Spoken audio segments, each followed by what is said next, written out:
Good morning, good afternoon, good evening, wherever you are, near or far, high or low. Welcome back to the Coach G podcast. And listeners, I'm extremely excited once again to have a powerful voice in the athletic space. Also, she's a therapist and mental performance coach, Cindi, a former D1 athlete herself. Cindi now works with athletes at all levels, helping them sharpen their mindset, embrace intentful practice, and develop true mental toughness. We're going to dive deep into the emotional side of the game, how to build confidence, manage pressure, and unlock a growth mindset that goes beyond the court. So, listeners, please give a warm welcome to Cindi. Appreciate you hopping on the podcast. Thank you for having me. It is morning here, so good afternoon to you, good morning to me. Right. Yeah. And Cindy, talk to me like one, it was super cool. I must say a huge shout out to Malia for her podcast because I listened to you on her as well. And it was so cool just to get an insight on how you got into your field of work. But just also we're like halfway through 2025, Cindy. So before we just speak about the introduction of yourself and the field you're in, how is your physical and how is your mental? I am, physical and mental right now, halfway through this year, feeling pretty good. I am a season person, with warmth and growth. I'm a big talk about like cycles and everything where it's completely normal to feel kind of blah in the winter. And then as it starts to get warm and it starts to kind of like outside and bloom, as are we. And I have found that that really works well for me in recognizing, those days that I wake up that I'm just like, it's a great day. Oh, it's just started. Why is it great? Like, well, because, that's how it's supposed to be. We're in a bloom state. Physically right now, it's getting hot. We talked about that before we started recording. So it's gonna throw my daily walks through my neighborhood, the timing at least a little off. Um, we are also on a time zone line, so it is gonna stay light out till about 10:30 tonight because we're at this peak.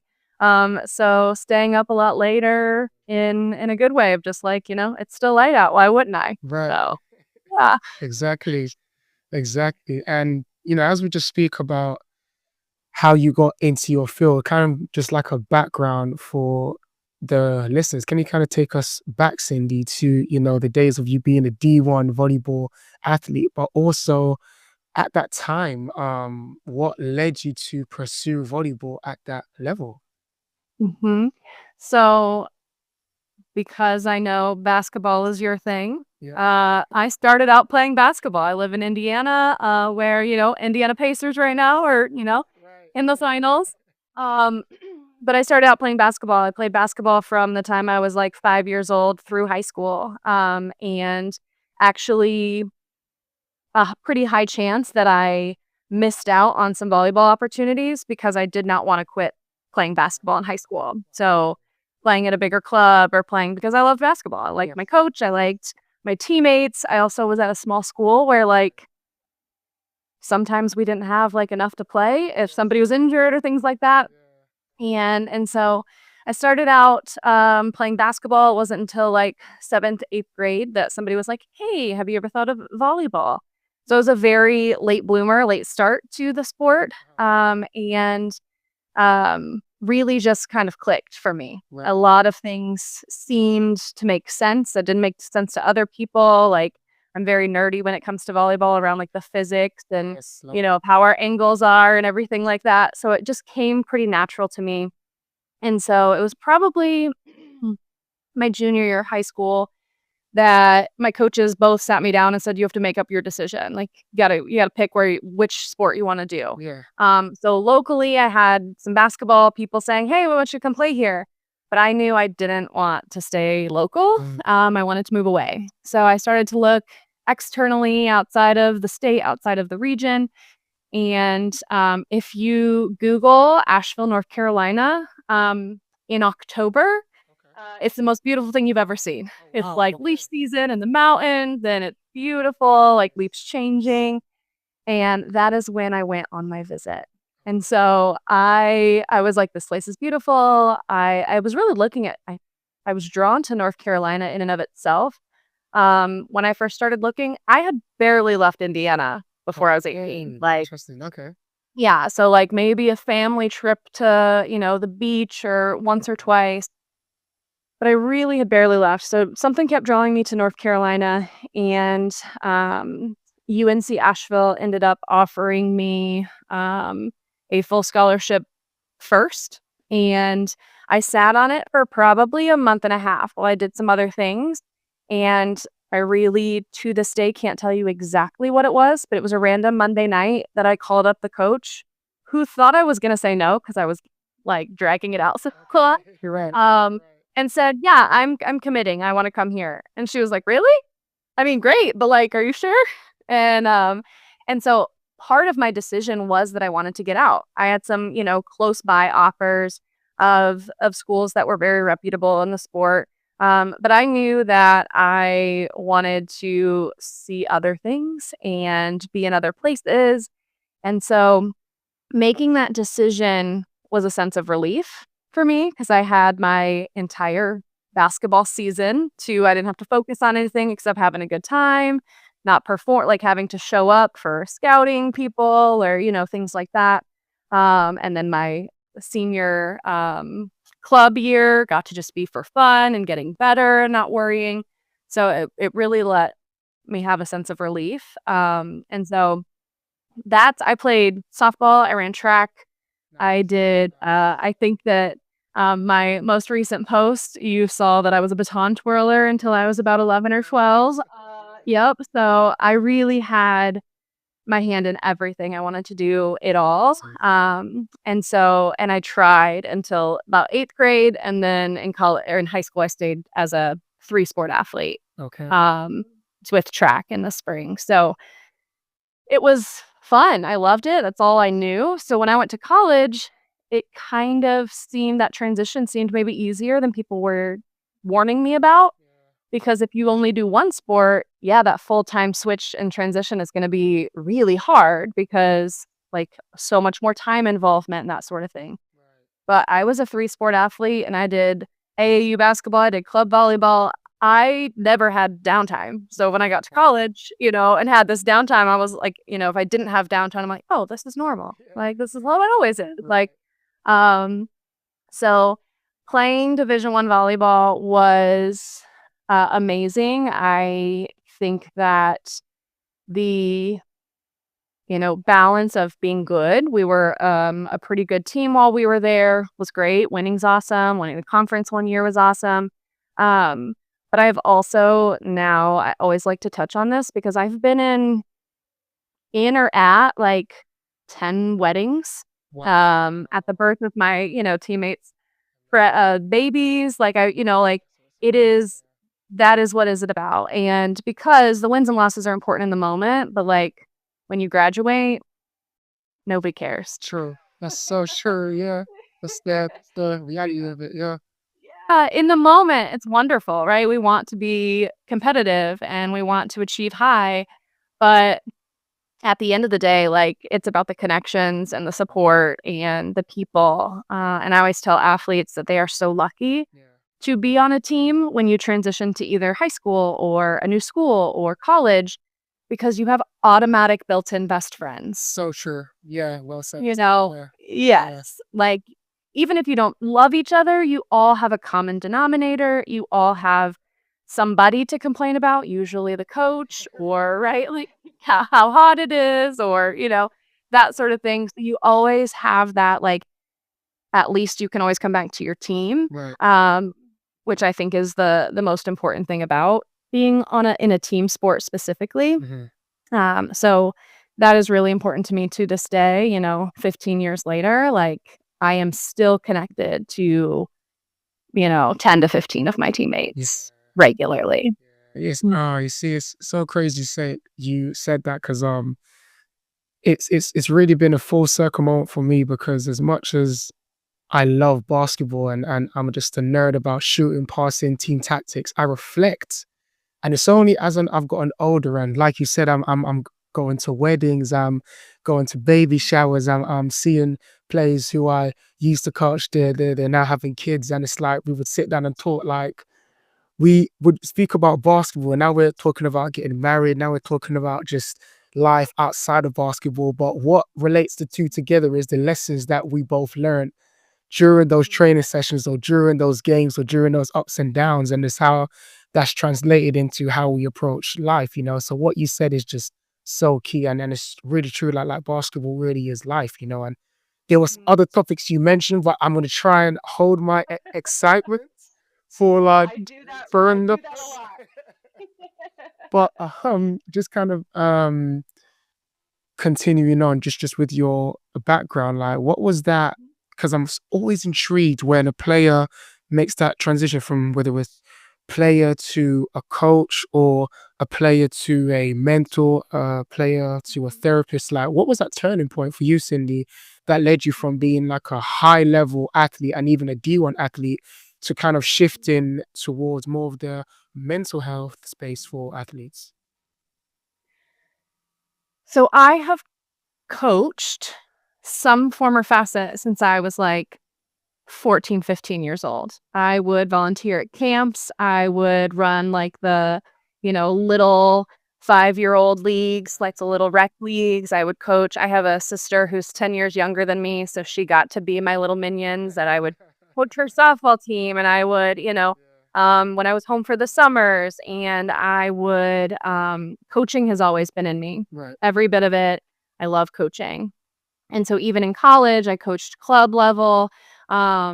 So that was pretty, I was coaching 18-year-olds when I was 20 years old. And so loving that aspect of it, loving the game. I really had this balance of when I was done with my undergrad, I had gotten a degree in psychology.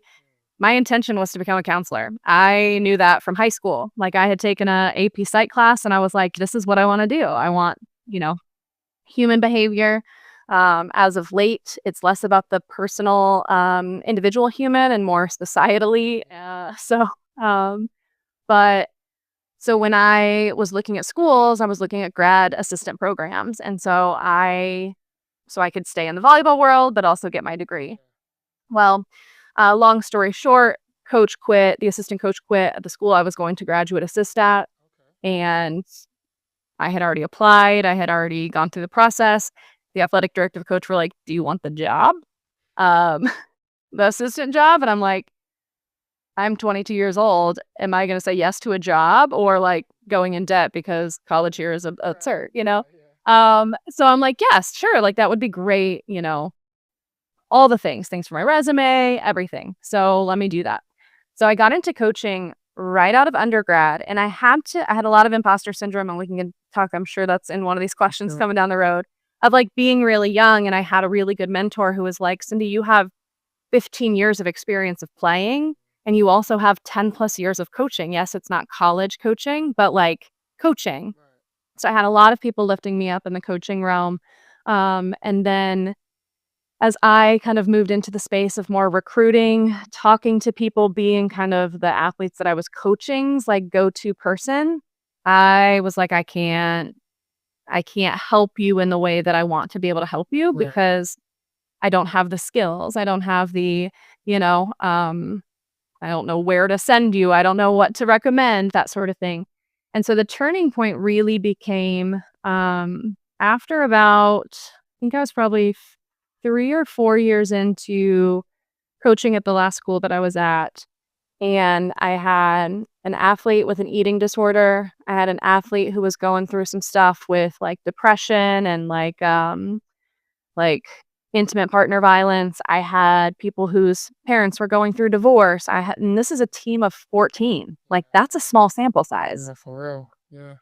And so when I knew I was going to go back to school, I knew I wanted to specialize in eating disorders because athletes are at a 4 times more likelihood to getting an eating disorder or having an eating disorder because spotlight, Yeah. expectations of body, all of the things. So I knew I wanted to specialize in that so I could get a basic understanding.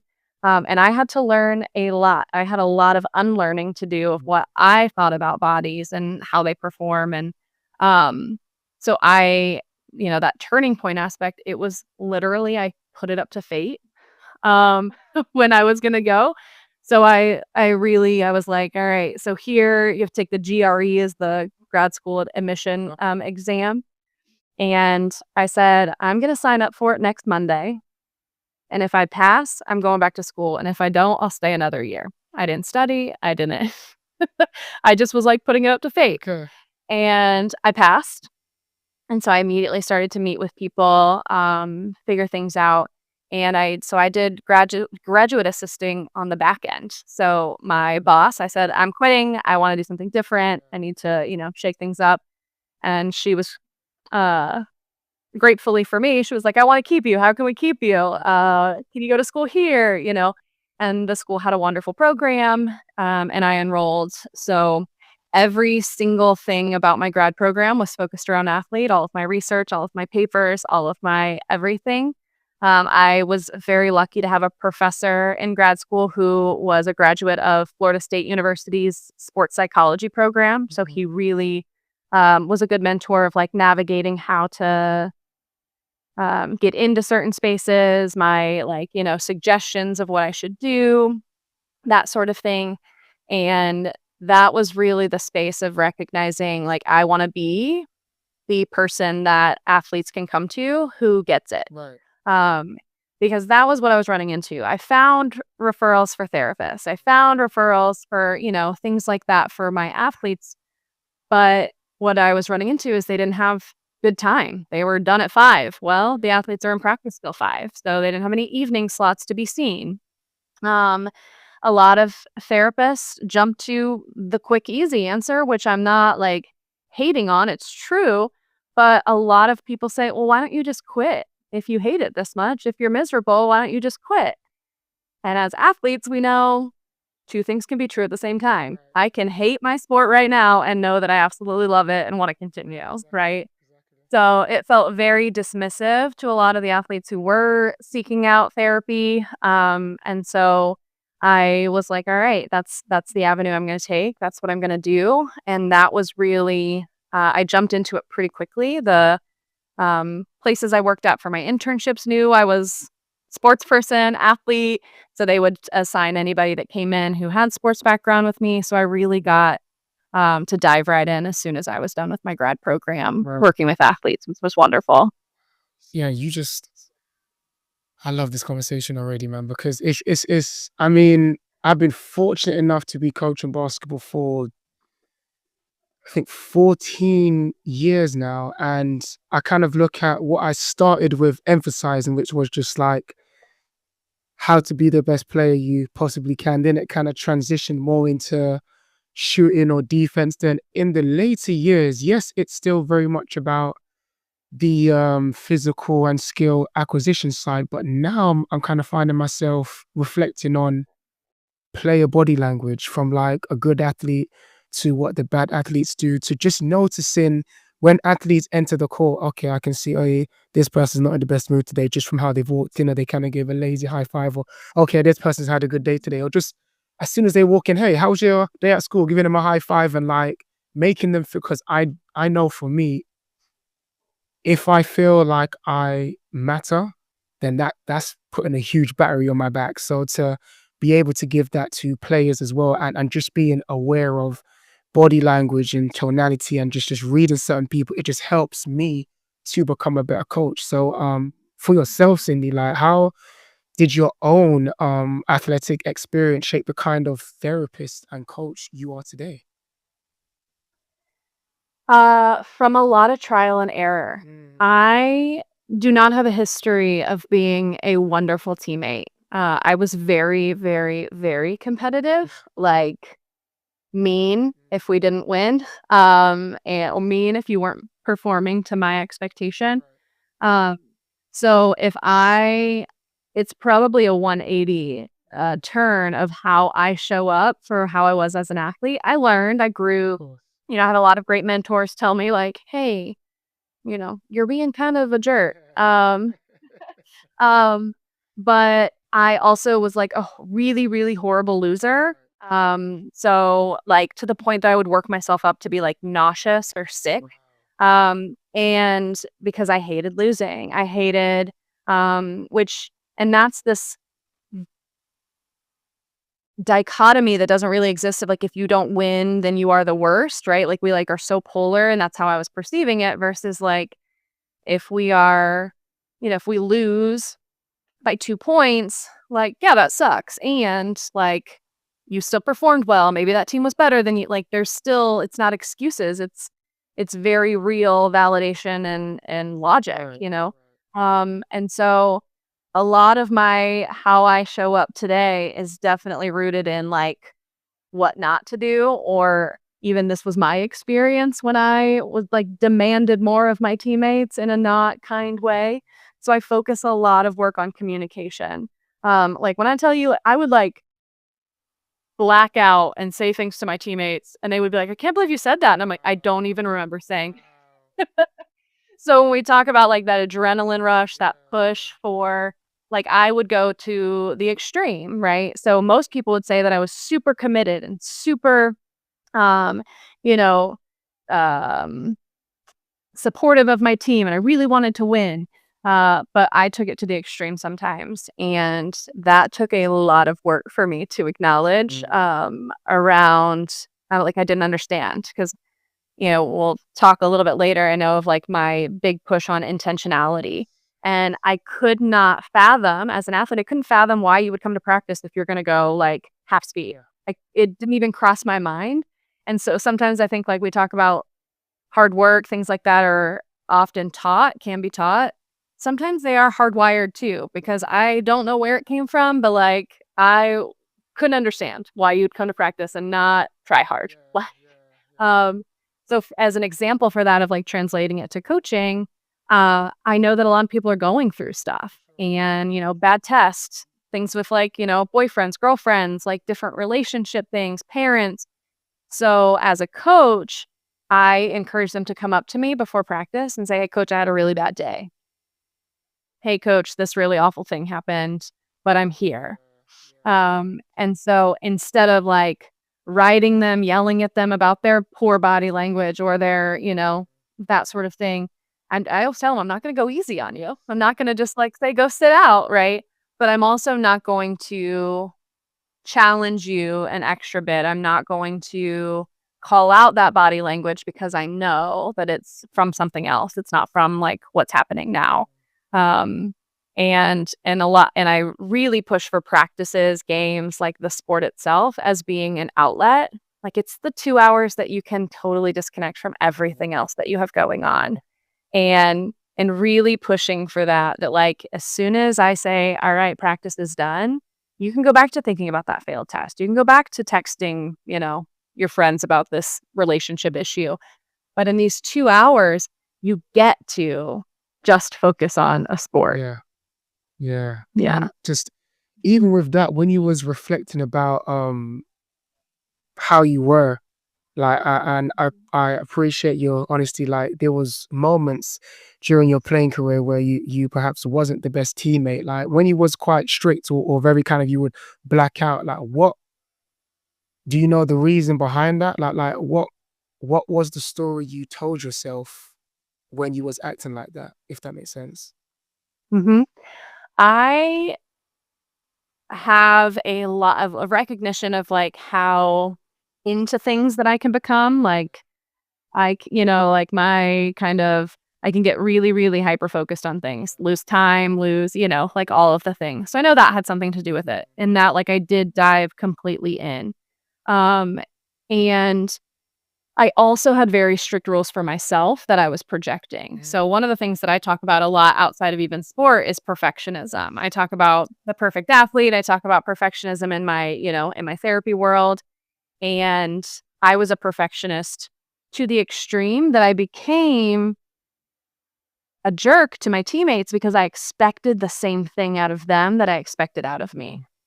So when they wouldn't meet the like my threshold, it was like an attack on me, right? Like you don't care as much as I do. You don't, I like wouldn't brush my hair some games because if I brushed my hair, that meant that I was caring about other things besides the game. I had I was very rigid, yeah, and it wasn't even superstition, it was very much the idea that, like, if I put makeup on, if I do my hair fancy, that means I'm caring about what I look like and not about my performance. So I really struggled to grapple with what again, that, like, 180, what I talk a lot about now is, like, the different facets of you. Like, I would be 100% in athlete mode and I would forget about the, social connecting with my teammates. I would forget about, that my hair needs to be pulled back so it's not in my face and bothering me. Like little things like that so that I think really is a really great segue of like the story that I was telling myself was that my teammates didn't care as much as I did if they weren't meeting my expectations.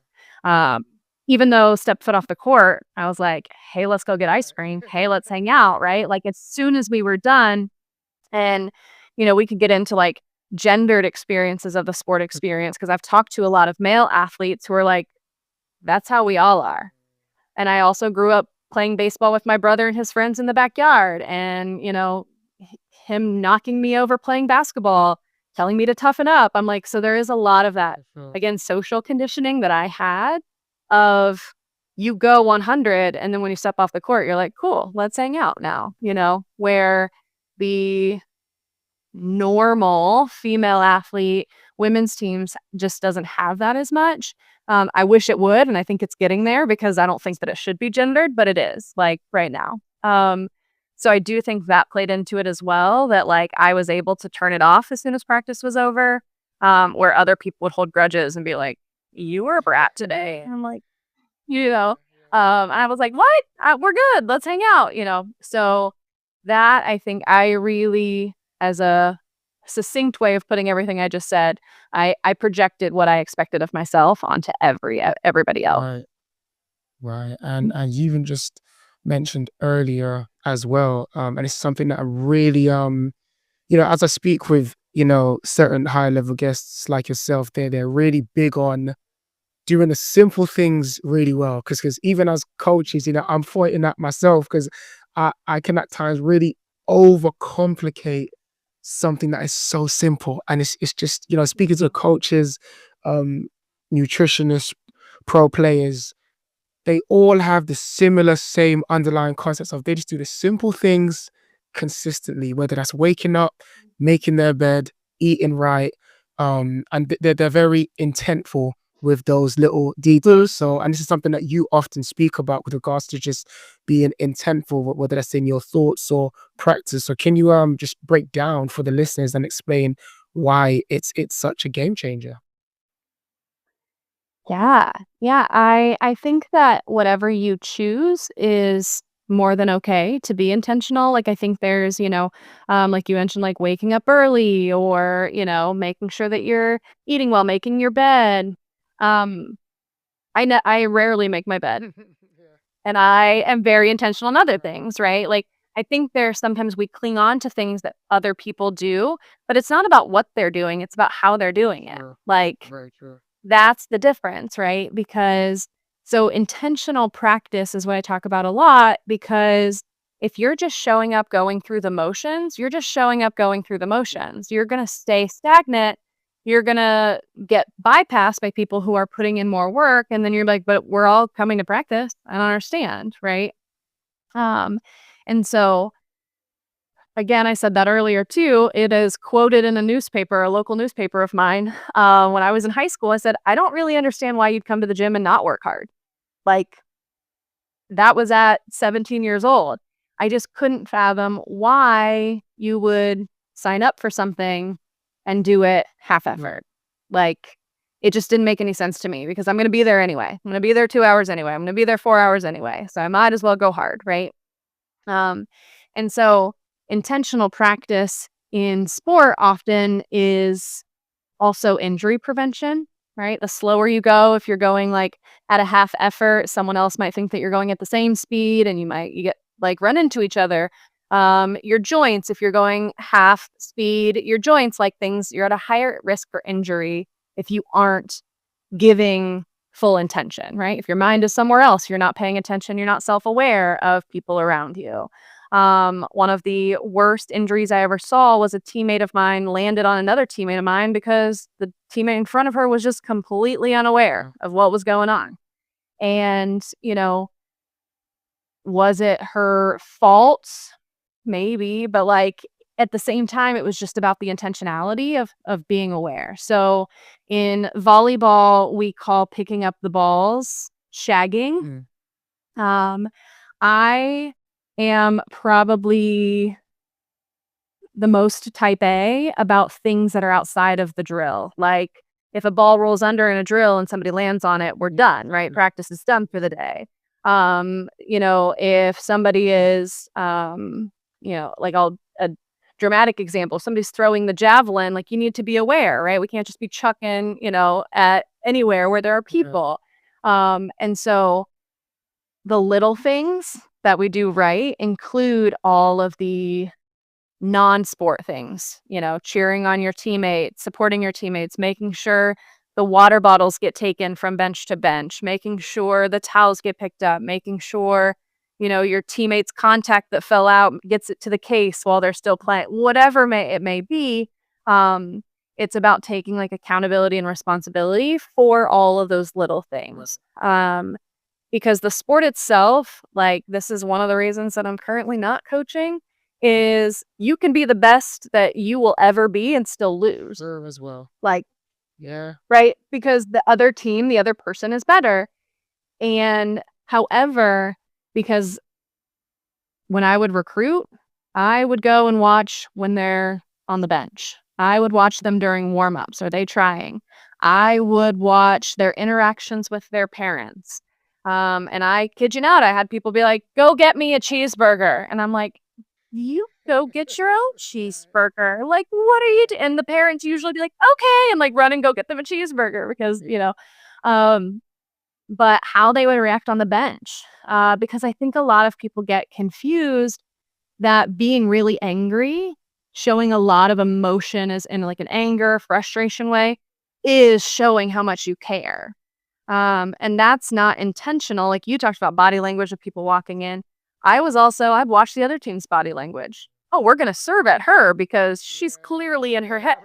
Even though, like, I'm going to use that to my advantage. So I tell them I do that. So other teams do it to you too. And so intentionality is so much more than the skill itself, but also back to the skill itself. Like, you're not going to get better unless you're doing the thing at 100% every time. There's like the analogy of like the grasshopper in a container that it learns to just jump this high, but if you take it off, it's like able to jump like 50 times higher. You have to give the 100%. Like you have to max to be able lifting, right? You have to be able to max to be able to go up, right? Like any of those things. And so you can't do those things if you're just showing up all willy-nilly and not really caring and putting intention behind it. Right. And it's such a fascinating journey of being an athlete, no matter what sport you're playing, and a coach as well. Because for me, I'm big on, I tell my under 16 girls this. I'm not concerned with the mistake you make. You could miss a layup. I'm more concerned with the action you choose after that. Are you gonna have your head down and just jog back on defense, or are you going to be frustrated and get back and try to get a steal or block or call the screen or get the rebound? Like I'm more concerned with what you choose to do after. And again, it kind of comes back to that self-talk. Because I mean, you said it that for an athlete or just even in life, people really strive to be perfect, and it really doesn't exist. And you are going to make mistakes, and what goes on up here is so key just with regards to self-talk. So for yourself, Cindi, like what role does self-talk play in athletic performance, but also how can athletes reframe negative thoughts in the moment? hmm For me, my self-talk was very important. I was, again, very lucky to have coaches pretty early who knew that was important. So we would do like visualization exercises in high school before practice, 15, 20 minutes before practice. We would like take the volleyballs and give each other a back massage while we were doing it. We made it a whole thing. Um, and but I was very lucky because that doesn't happen a lot where it's like like people talk about it, like you got to talk positively to yourself, but we don't often train it as coaches like we train the physical side. And it needs training just as much, whether that's, referring out, hiring out, or learning yourself. Self-talk for me, um, was again a trial and error thing. I definitely, again, from that perfectionist perspective, expected myself to achieve very high.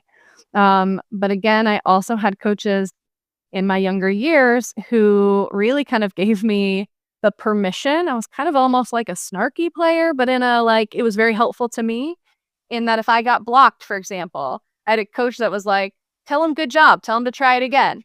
Or like tell them that's their present, or like, he would make like these comments that allowed me to recognize that there is another person who is trying to do that thing to me. Like, so to expect myself to be perfect is to expecting them to fail every time. Like that's not a likelihood at all, right?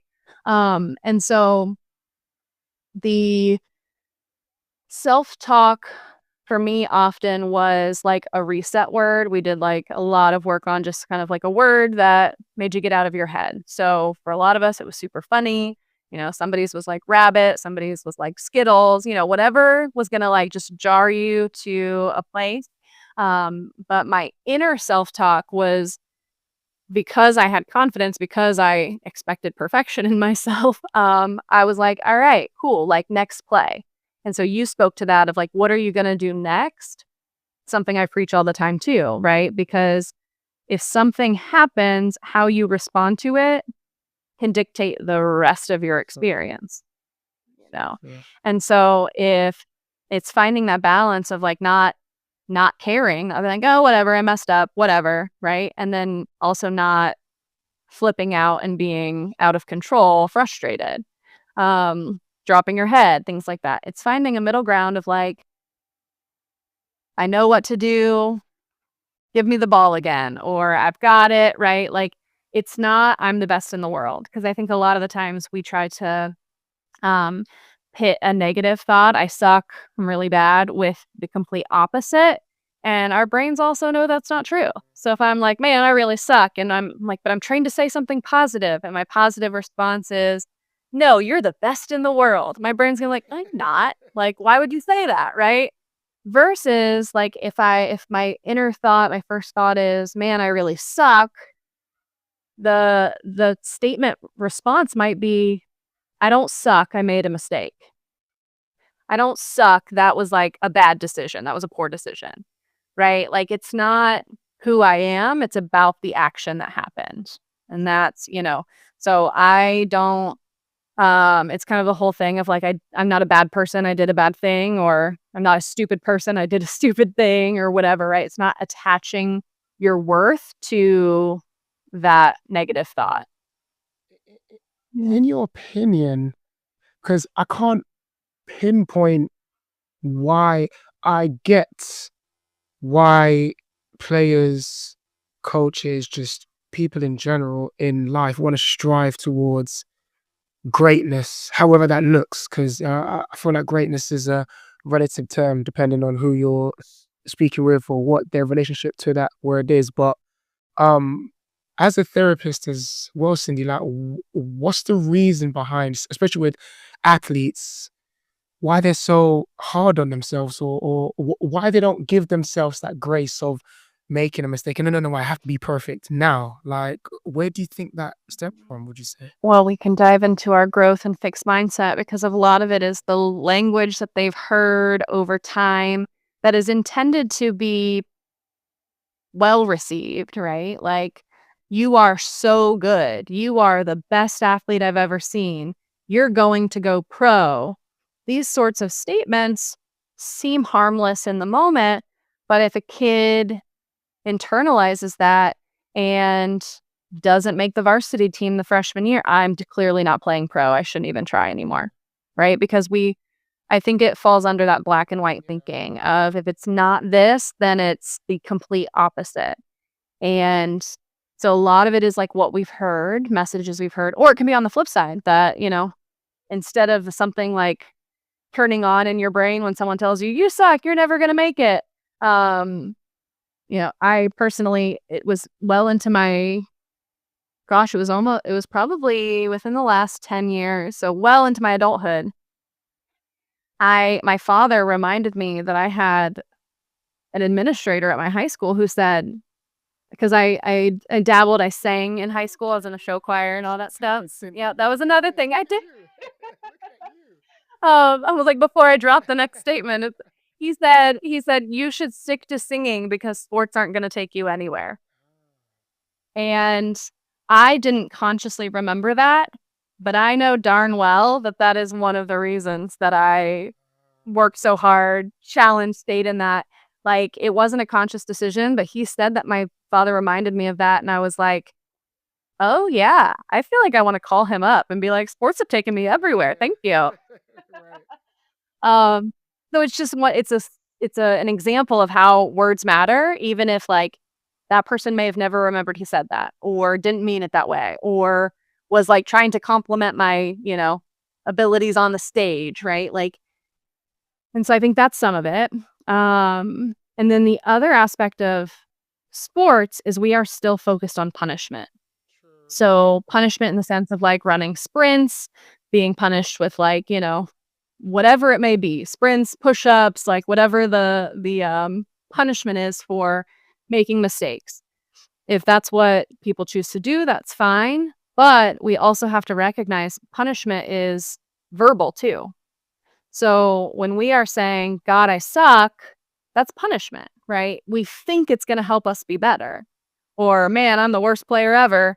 Well, good. Something has to light a fire under you so you perform better. Like, that's not really going to happen, though, because why would I go work hard at something that I think I suck at? Yeah.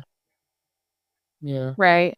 So there's still in sports a punishment aspect of things. This is like the inner critic, all of those things. Like, if punishment worked, we'd all be superstars.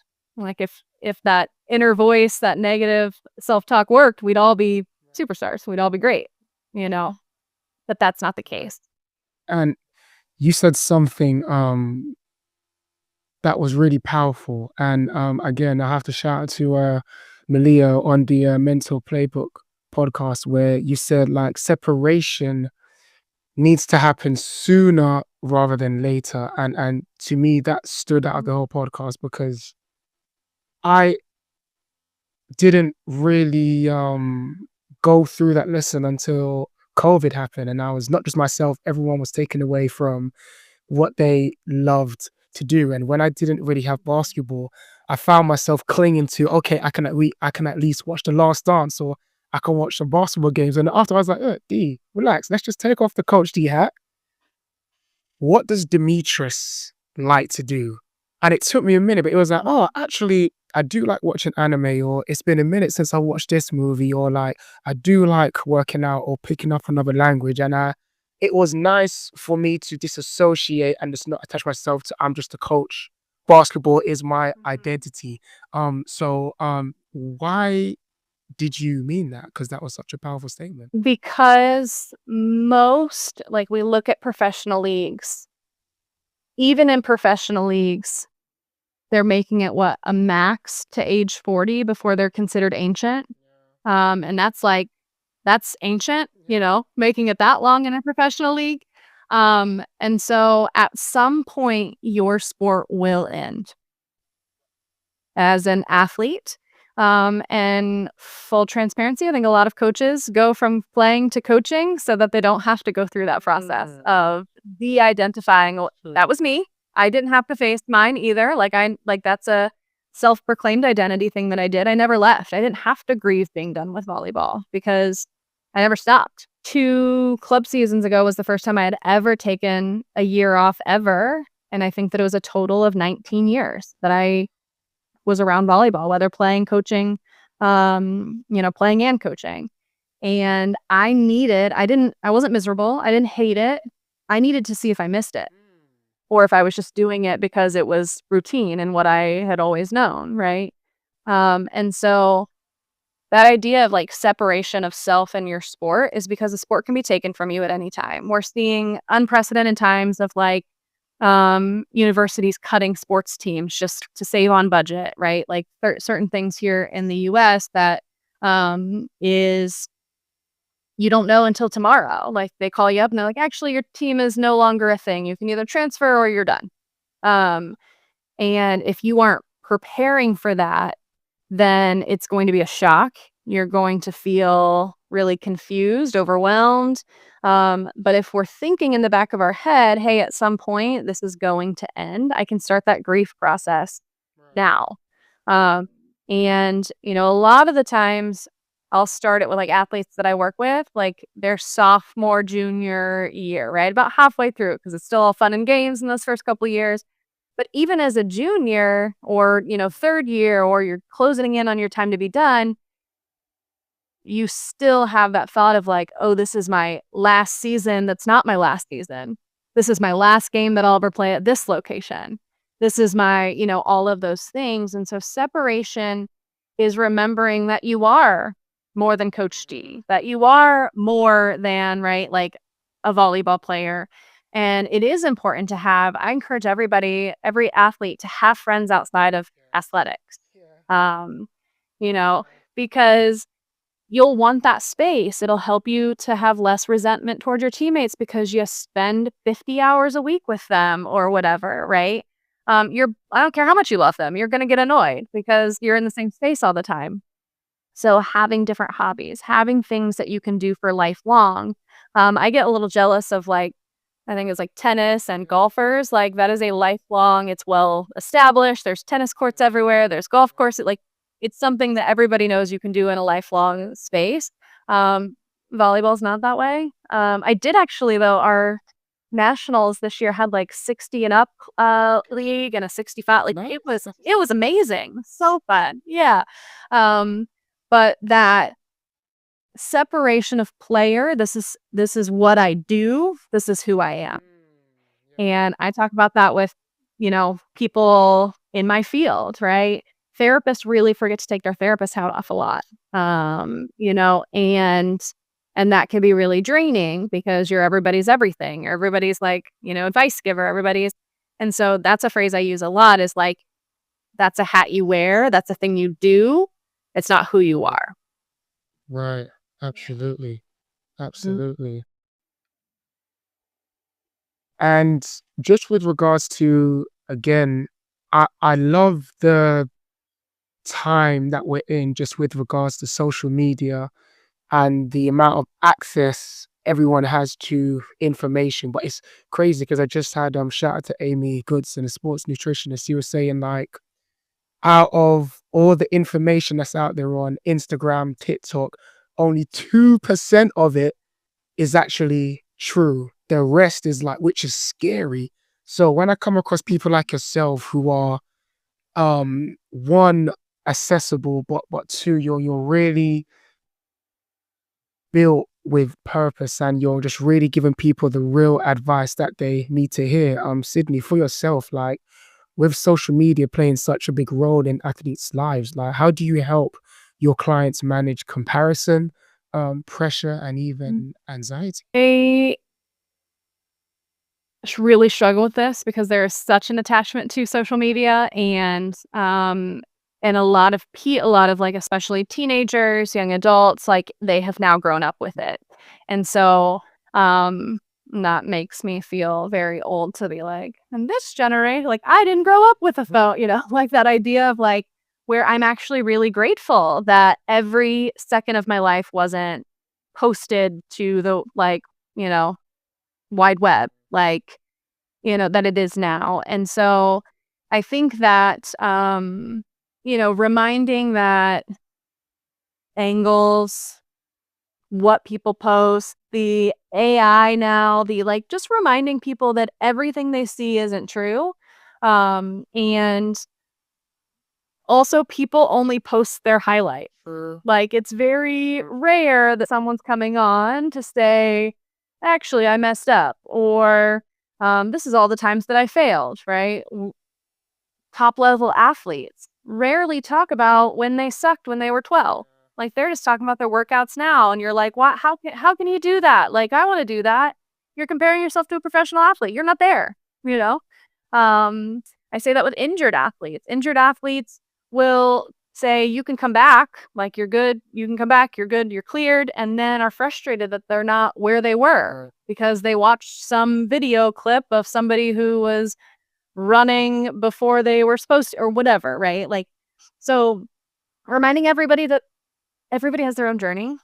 There's not a one way of everything happening. Like, again, injury, rehab, whether it be someone's like growth pattern. Sure, there are random people who have ungodly athletic ability. I posted recently about, it was not actually, it probably wasn't recent, it was probably a year or two ago, about how a lot of the highest level athletes were multi-sport athletes. And how I encourage that for young athletes to prevent burnout. Da, da, da. I had somebody come into the comments who was like, "That's not true. Andre Agassi's dad duct taped a paddle or a racket to his hand, and that's all he ever did." And I'm like, okay, one, I don't really think that's great. Like, he probably didn't like that either, but, it worked for him in that instance, but that's an outlier, not the common experience. And so, um, I think that, like, social media can curve our perception of the work it takes to get there. Because even if you post a practice video of somebody getting in like 100 reps, because of time, space, and people's attention span, you're probably going to speed that up. Yeah. And you're going to speed that up. And so someone's going to see that, like, oh, if I work out 2 minutes a day shooting free throws, like that looks like, it's probably 100, but it looks like four. Um, then I'm gonna be good, right? So it can work in both instances of, like, it can give you an overconfidence that you can get to a place without work, or it can do the opposite of, like, lower your self-confidence in that I'm never gonna get to that place, or there's no way I'm gonna be as good as XYZ. So I really like, if it's something that I notice is impacting people, I will encourage them to delete the app off their phone. And that doesn't mean deactivate the account. That doesn't mean you just have to go through your browser like it's, 2011 or whatever. Like, you have to go, just so there's that extra thought of, do I want to do this to myself? Am I searching this to feel bad about myself? I'm really glad the nutritionist said that, because especially around food and things, it is the wild, wild west of misinformation out there. So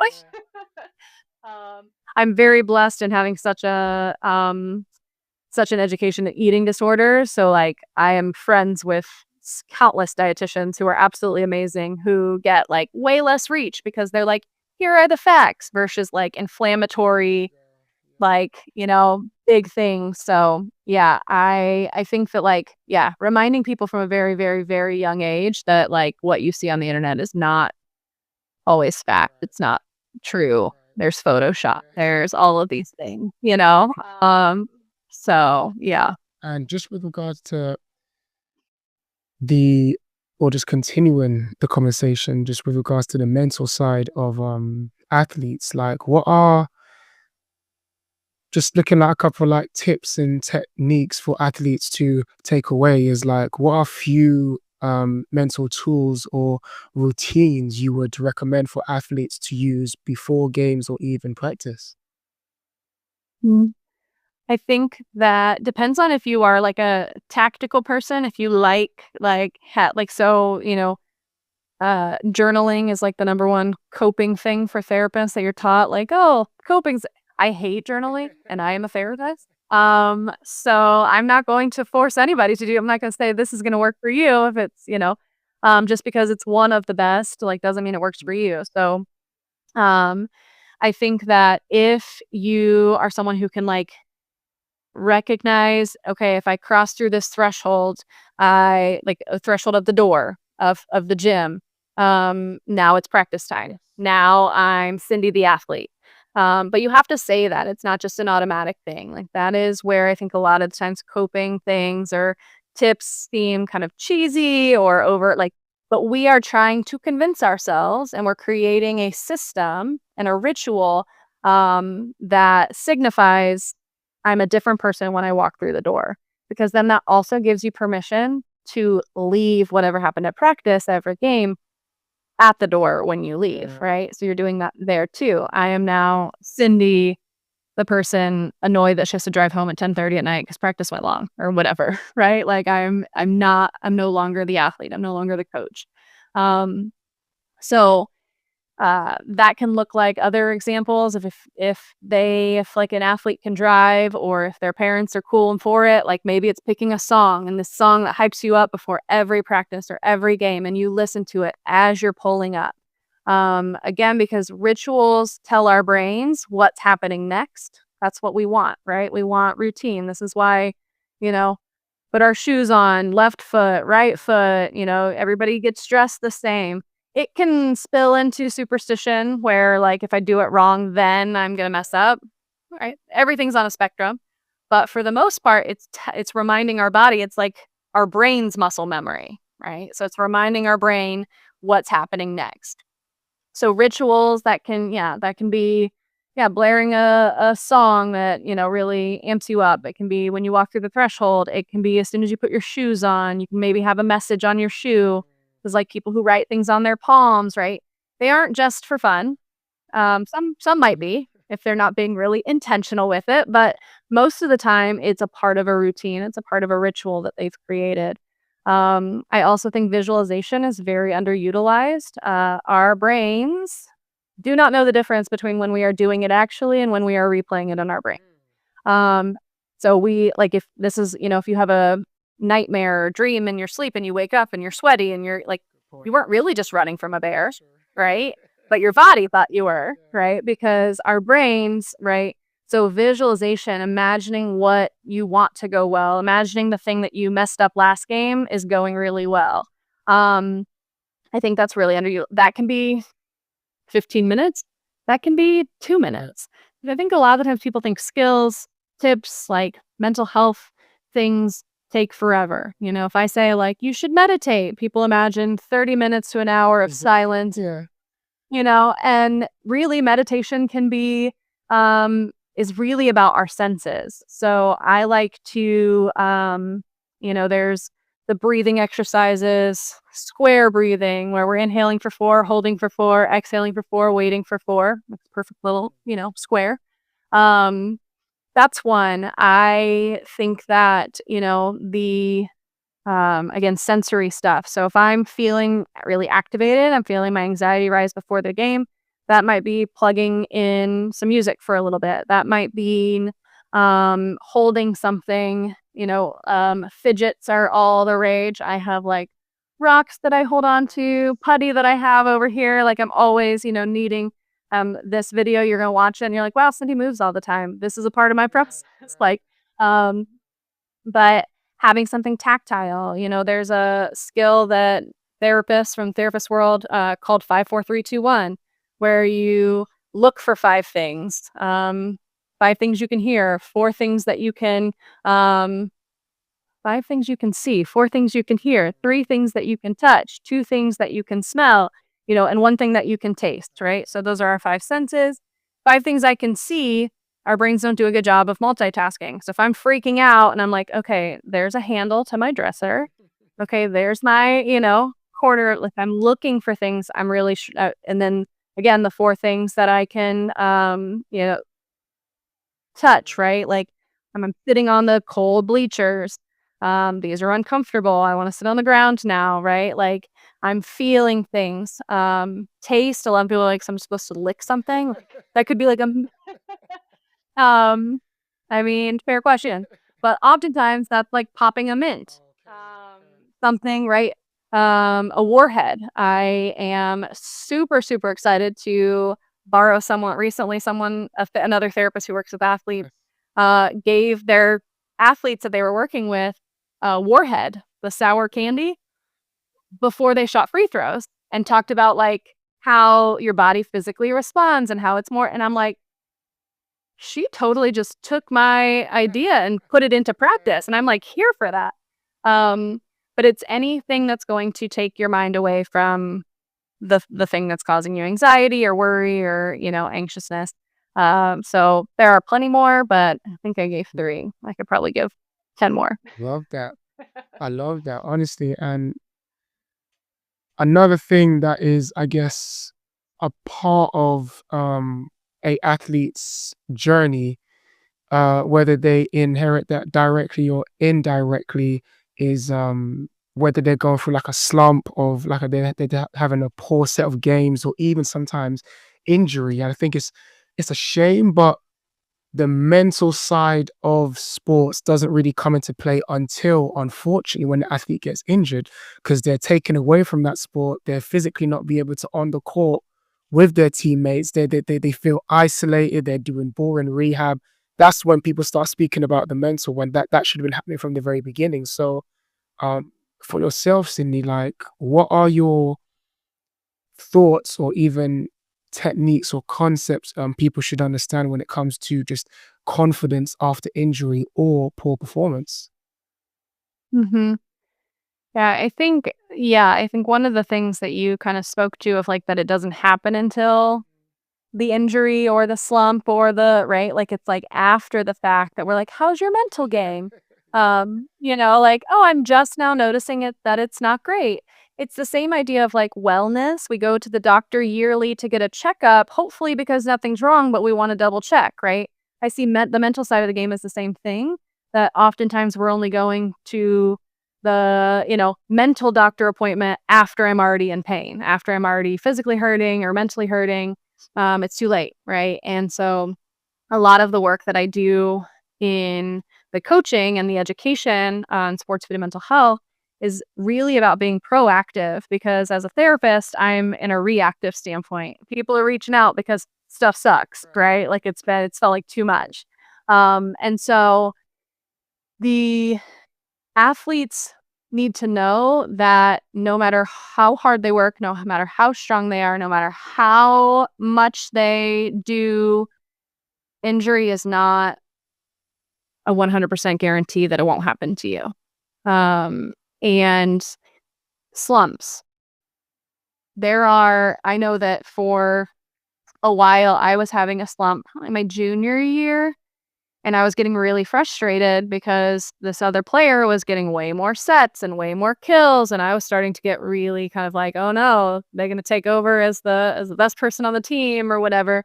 Um, and then what helped me realize is that like I was good, so the other team was doing a good job of stopping me. Like, so it was wonderful for the other team, right? Like, so a lot of slumps, a lot of the times people aren't managing, again, what the other team is trying to do. Then this is, of course, there's individual sports, but like I'm talking team sports here, that we don't give credit to the other team and we take full responsibility.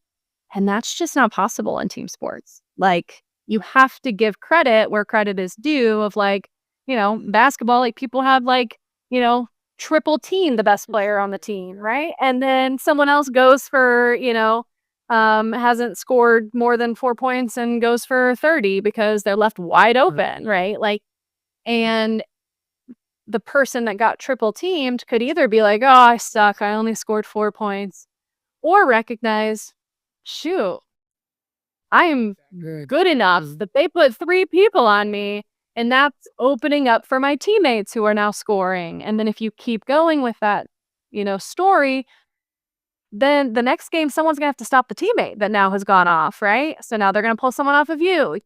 And so that give and take of giving respect to the other team, I think is very undervalued. And it's not to be like, oh, they're so good, we can't beat them. It's not that. It's recognizing that their very job is to stop you from doing your very job. Like, and so slumps, I think, a lot of the times the mental side. A lot of times it's not physical at all, especially like you talked about injuries. Um, a good athletic trainer and coach isn't going to release you until you're well enough to be back in to the mix, right? So they're saying you have permission to be you, Right. but you have not been in that. You've not, so you might be more likely to have a slump as you're easing back into things.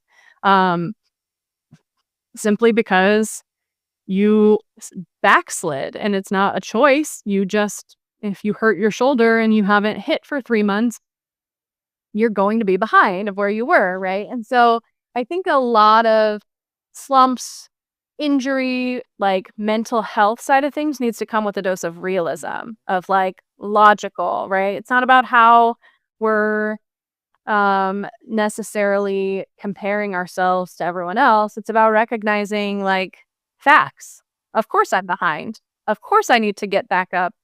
Of course that I was in a slump. Of course my setter's not going to set me for a little bit because they don't trust me yet. I have to build up my trust. So I think there's some like logic realism that comes into um, recognizing the negativity that slumps usually cause, or the injuries I'm never going to get back. I think that every athlete should sit the bench in a like I cannot get into the game space. Like I don't wish injury on people, but I think everybody should sit out dressed in regular clothes game, because you learn so much from watching and not thinking about yourself of when I'm going to get in, how it like. So that's another thing too, is like I don't believe in whatever happens, like that everything happens for a reason, because I think really crappy things happen to people that I don't think have to happen for them to have like a good life or a life lesson. But when they do, when bad things do happen, oftentimes it does create the environment for good things to happen. So injured people can become more coach-like. They can see the court better. They can, once they get back out there, they have more court sense and they have more awareness of what so-and-so does because they got to see them in a different perspective. So I really like to push that too, of like, all right, so this is your situation. How can we benefit? How can you benefit from it? How can we make it worth your time? How can we make it something that is valuable to you? Right. And just a final question before we wrap up with the Beyond the Game segment. And it's funny because I came across this on Instagram where it actually was a volleyball coach who had like she was speaking to some of the parents as he was like, parents, I love you guys, but let's just really promote just encouraging your kids. Let's not be too harsh on our kids. Like, all I wanted to do is just tell them, like, just you did a good job rather than barking orders at them that sometimes even contradicts what I'm saying as a coach. Cause then it's like the kid is thinking, wait, do I listen to what my dad says that I need to shoot this ball? Or but then in training, the coach said we should be passing the ball to the. So like it was such an interesting moment for me to see that, because even I'm quite fortunate being here in London.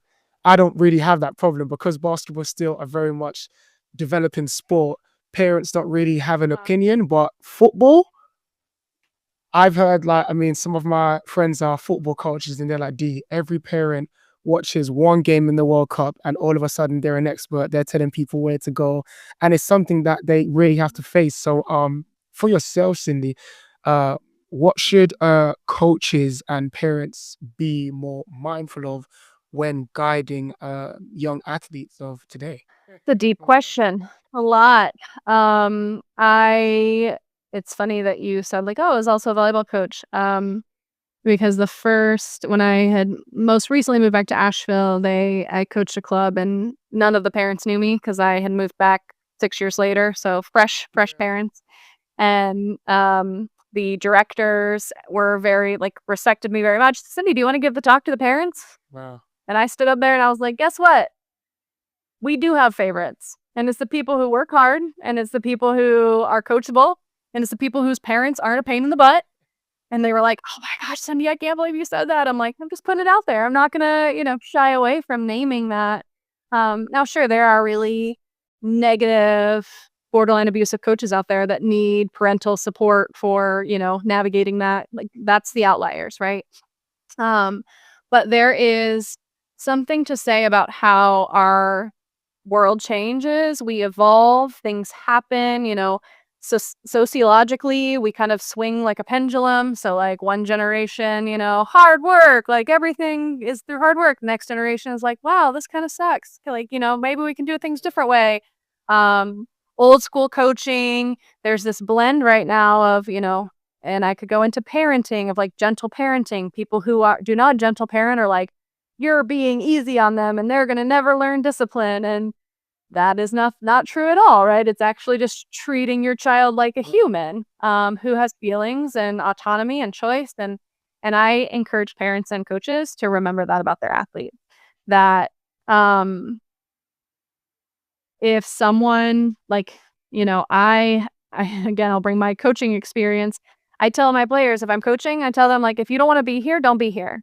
And I don't mean that snarky. I just genuinely mean like, why would you come? If you're not going to work hard, if you're not, if you're going to be miserable here, don't come. Well, because my parents told me I have to. Ooh, that's like one of the worst things, right? I'm like, okay, well, you know. So I've had a player who like became my manager that paid for club volleyball to be my manager. Like she helped with water bottle because she did not want to play, but her parents made her. And so we found a role that worked for her. Like she liked being around the team. She um, but so the coaches specifically, what I see a lot of coming out is like how soft the athletes are these days. And I disagree. One, athletes are going through so much more than the generation previously with social media, right? Like there is so much more going on in their life. There is, cyberbullying has been around forever. The rampantness and accessibility is just insanely more, where you are getting berated potentially or, any of these things. So I don't think that they're softer. I think we're also recognizing that mental health is important, where previous generations, it's been, rub some dirt on it and suck it up. You're fine. And then those people become adults and they're like, rub some dirt on it. And the person's crying and they're like, I don't understand. Why don't you just suck it up? Because we're also saying that, emotions are healthy and can be used for good and are valid, right? Like the amount of people who've had depression or anxiety who've just been chalked up as like, oh, you're fine, suck it up, because they just don't talk anymore. Oh, they're fine. They're just not talking anymore. But they must be fine, right? So I think that the push for mental health is getting pushback from those who want to pretend that it doesn't exist, that you can just push it down and never acknowledge it. But there's lots of things that I could go into around like the coaches just recognizing that your players are human. You said that of like your transition of like X's and O's to like more finesse skill to like, oh, body language and things like that. Because an athlete is going to trust, respect, and want to hear what you say if you see them as a person. If you see them as not just a tool for your wins, as a tool for your next, launch of a job. Like if you're good, I'm going to get promoted. If you're like, they need to know that you care about them as a person. And that I feel like is a really normal desire. That doesn't feel too far-fetched for me. And then, parents, they're specific to parents, those coaches specific to parents, let your kids fail. This is one of the biggest things that like the helicopter parents turned into lawnmower parents, which means they go out in front and make clear the path before it even happens. And that's as a direct result of them being given such a hard time in their childhood. So they're doing that, again, that pendulum swing of, okay, I want to make sure everything is cleared out, perfectly ready for you. I had a parent who like literally cornered me in a gym because their player, who was 13 or 14, it was very young. I didn't play her because she missed the day before because she was at an event. And it wasn't because she was bad. It wasn't punishment. It was that we were 6-0 without her. Like, why would I change up the lineup just because she arrived? And they knew that. I'm very clear about my reasons for playing and not playing people. And he cornered me and was like, "How dare you not play her?" And my defenses went up, and I was like, "I need to not talk to you because it's not going to be very nice. So just going to let you know, like, my reasons are my reasons." And I walked away. I've also kicked out a dad who was berating a 13-year-old, like lines judging, because in volleyball, they make the other teams like do the work, do like the refereeing. Very different in basketball. I missed my basketball like AAU days when I started playing club. I was like, wait, I have to be here all day long. I can't just leave and come back when it's game time. But he was like berating a 13-year-old. I said, "You get out or I'm going to sit your daughter. Like your consequences are direct result of your daughters unless you leave." And this was me at 22, 23, club team when that happened. So I am very protective of that hierarchy of parents to kids. The same thing you talked about of like, who do I listen to, my parents or my coach? Always the coach. Like, always the coach, especially if it's in a match, in a game, in a like situation.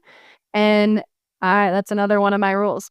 That's one thing that I encourage all coaches to do is be very communicative about your expectations. Not once they happen, but ahead of time. Once that situation happened when I was 23, every year the coaches meeting, I will ask you to leave, or I will tell the I will give the ref permission to kick you out if you are berating a 12-year-old, or if you are screaming at what the score is, or I just make it very clear, which is, the therapist in me, clear, kind communication. So when it happens, you can't come tell me like, I didn't know. Sure.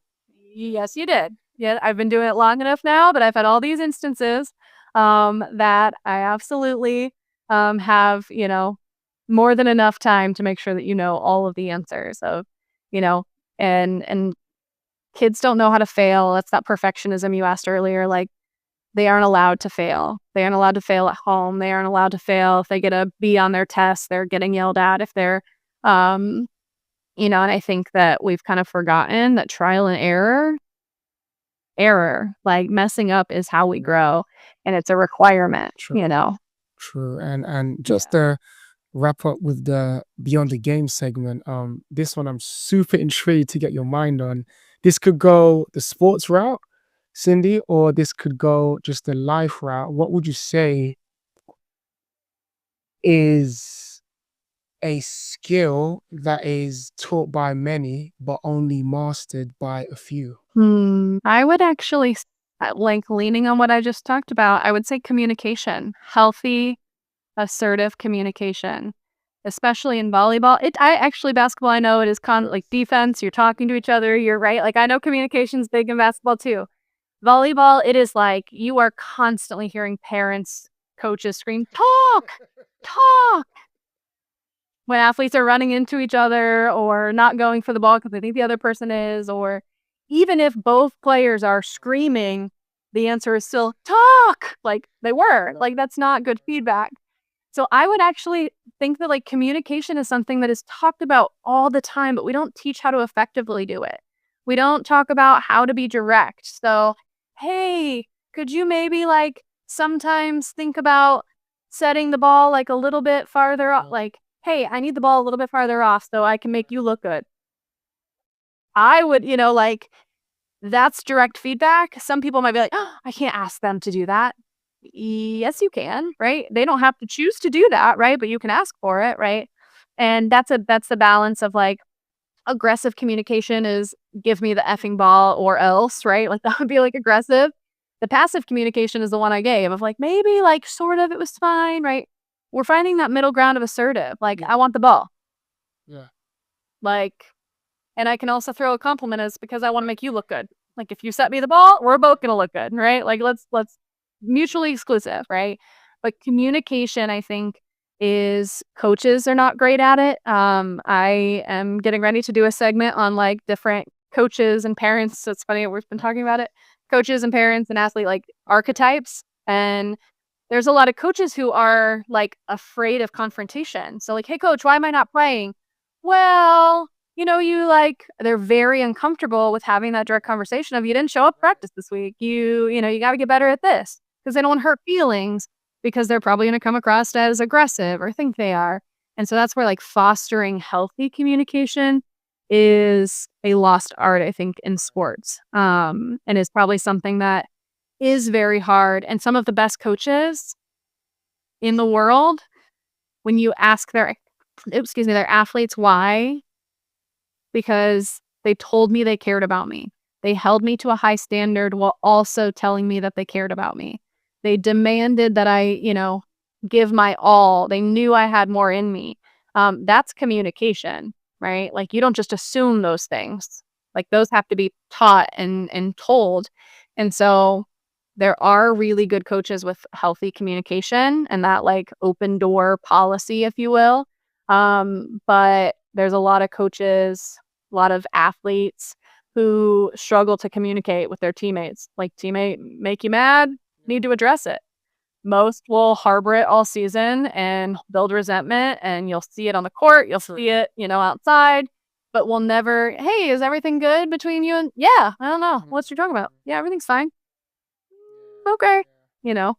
So, I that was a good question because I think I'm on a communication kick right now of, like, too, of how we stray away from direct communication for fear of being perceived as, like, mean or Yeah. aggressive. I like that. Next Yeah. one, best piece of advice you ever received. Ooh, I had one come up immediately, and it wasn't until within, again, the past probably, like, 10 years. I think it might have been, like, around grad school time. I had a mentor who I was venting to about something say to me, "Cindi," and this goes into my perfectionism of childhood where it, like, healed a part of me. "Cindi, not everyone thinks like you," is the best piece of advice I've ever gotten, and it applies to everything in my life. It applies to, like, sports and to coaching and to, like, "Why didn't you do this?" as a coach. "You didn't say so." "Oh, they aren't mind readers." Just because I saw that needed done doesn't mean that they saw, right? Or, another example might be this, "I can't believe that they didn't come help me up," right? Like, I felt like I got knocked on the floor, fouled, and, like, nobody came to pick me up.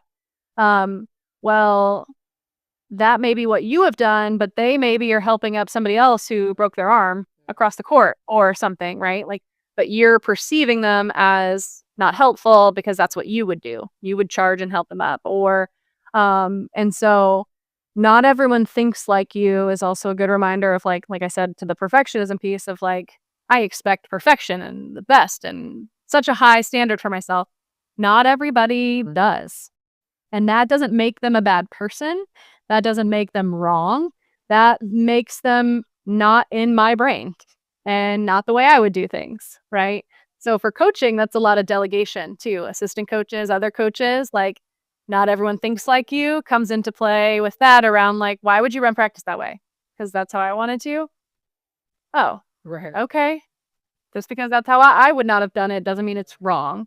And so I have often that question has been asked to me quite a few times, which is why I smirked right away because I was like, "I do know this answer because it applies to everything." It's just remembering, and it falls under communication too. If I'm not communicating what's inside my brain, I can't expect people to know what's inside my brain. And just the final two. This one you have to fill in the blank. The sentence is, if it wasn't for sports, I wouldn't have learnt filling the blank about myself. Okay. Okay. If it wasn't for sports, I wouldn't have learned. I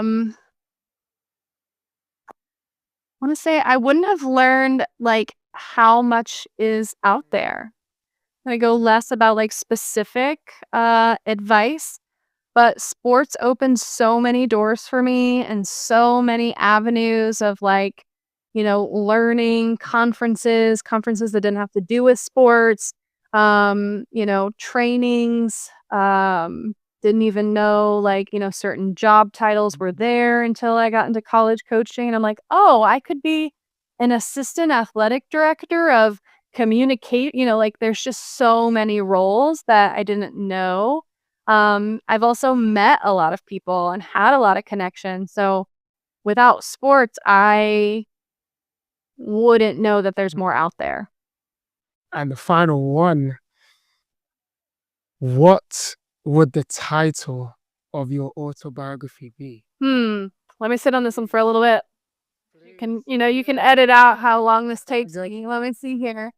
Autobiography of my journey up to this point would probably be. Could you see Cindy going through all the memories right now, just like flashing by you? It's just, I love it. I know. I'm like, wow, this is good. I want to give this a good answer.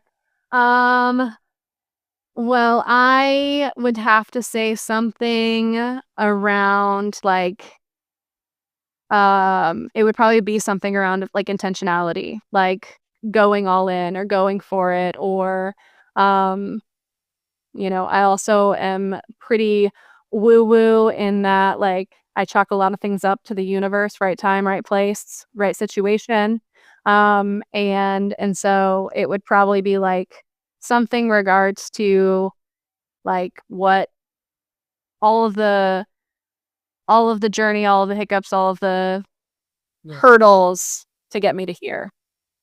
Like, it would be definitely, like, a reflective autobiography. Understood.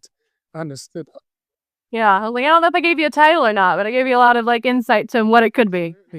Absolutely. Absolutely. Yeah. Honestly, not myself, but the listeners, the viewers who are watching this, we appreciate your time so much. I mean, there was just Definitely. so many takeaways for coaches, parents, athletes, just, how to understand the human, the person before the player, and just for coaches, how to really pour into that person and not just using them as a player to get to that next job or to win that game. Because I mean, it's so key. So when it comes to the socials, those who want to reach out, just continue to find more tips from you. Where can they find you? I am on Instagram and Facebook at Sports Food and Mental Health.